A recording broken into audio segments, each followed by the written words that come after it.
Walker with the Thunder Walker Experience, and I'm so excited that we were able to snag a VIP, an executive in the cannabis space. We're at the Women in Cannabis Expo, and guess what we did? We found a man.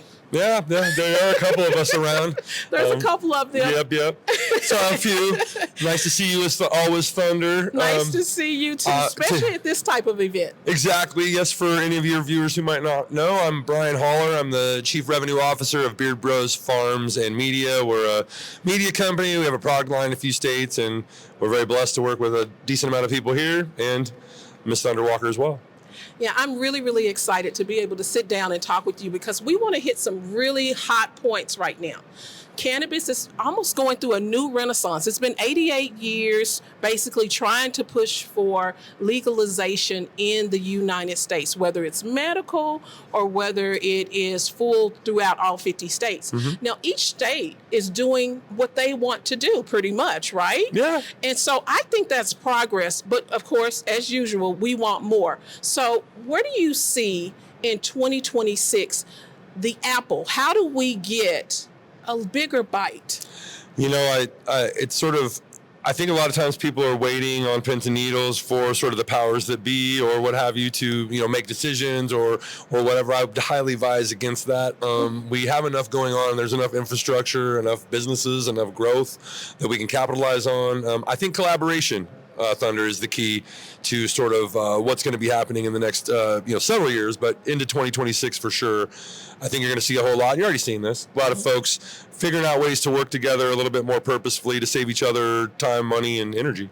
What I love about what Beard Bros is doing is that you guys have decided, hey, I'm going to be an active role in everything. So seeing you at Women in Cannabis Expo is not a surprise, but it may be to some of our viewers. So tell us why you decided that, and your company decided that you wanted to support women overwhelmingly. Well, I mean, ultimately, we support the growth of the industry. As far as I know, a lot of women work in the industry. A lot of women are decision makers in the industry.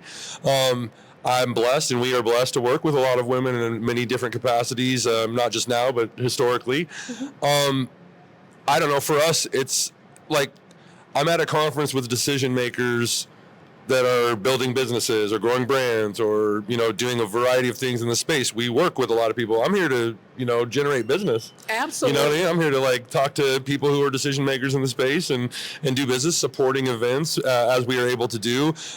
It's just a fortune. We're blessed, Beard Bros Pharms and Media, to be in that position to, be able to sort of plug in on a variety of levels to the largest to, more intimate events as well. So, I don't know. For us, of course, we support women, but I think it's more just about supporting the industry. I love that because we're all inclusive in this industry. I'm about to throw a hard, fast one at you. You got you. That's okay. We'll be all right. So we're supporting the people in the industry, but what about those people that are on the sidelines and they're in the legacy market? Fair. Okay. Mm-hmm. They're still not really legal yet, but they're looking at it and they're like, hey, let me check the temperature of the water. Let me put my toe in. What would you suggest to them to move into the legal market? What's the first steps that you would suggest? Well, I ultimately work with people who have experience. I know it's hard to it's very logical to resist, but you really do need that money person. You need that CFO type. You need that accountant, that financial advisor. You also need some legal assistance as well. Now, if you have that on the squad, awesome. That's great, totally great. But you're going to need people who can help you scale your business. You're just one, owner. You're just one, business. You really do have to look for, a variety of people to try to work with in the best way possible. So I like that because I like being able to look throughout history and really see the troublemakers out there. Yeah. I'm going to suggest at one point, you guys were a troublemaker, but we still are. You jump. Okay. But I think you were able to jump over the fence a little bit and create a landscape that people can use as a blueprint. So tell us 3 ways that your particular company could be used as a blueprint to scale? Sure. There's a few. Ultimately, having a media outlet for your company in some form or fashion, Thunder, you know a few things about that. Snap. Throw that in the bag. That's right.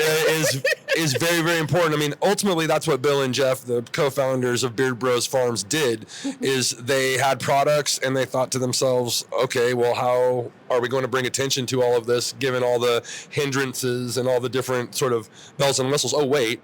You know, we ourselves, meaning them, can start informing the public, or just basically, you know, bringing more attention to what's actually going on from people who are actually lived it and been around it and are part of the front lines.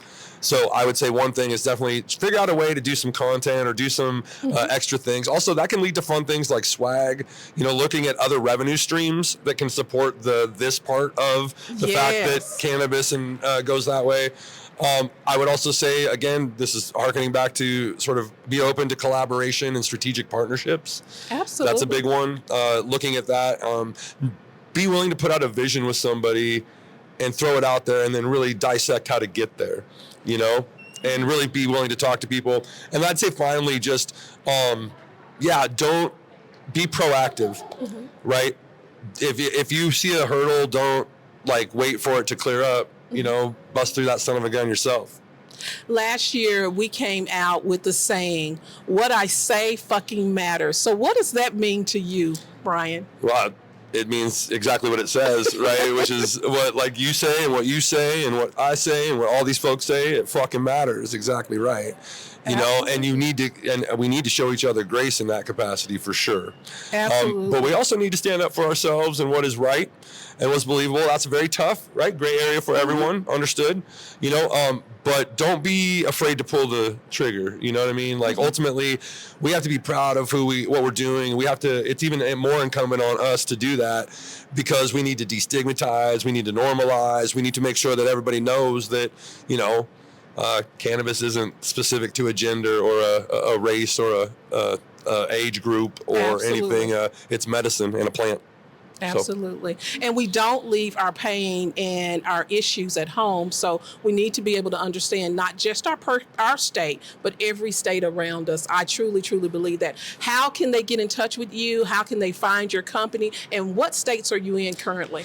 Well, from a media side, we're fortunate to be able to work with anybody across the nation. We have clients in, I think, almost every state at this point, and we can work internationally. Product-wise, you can find Beard Bros Pharms RSO products in California, Massachusetts, Missouri, and, well, soon to be a few other places too. But what's your favorite product that you guys produce?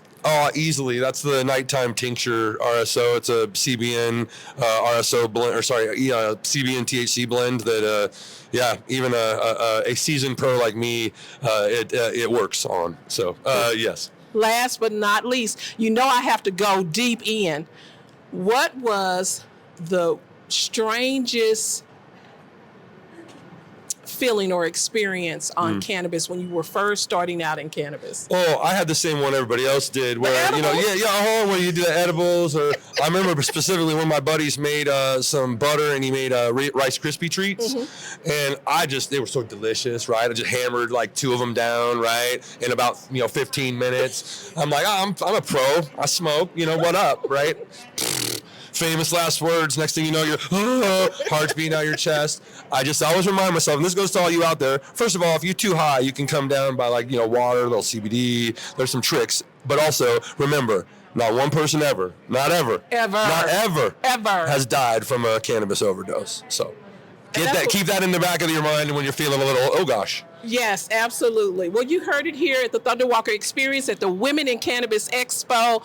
And we have Brian here with Beard Bros. Come check us out. Come check his company out and be a part of history. We're making history here, and it's going to be a wild and fun time. Thank you so much, Thunder. Appreciate you. Thank you. That was... Thunder, thunder, thunder.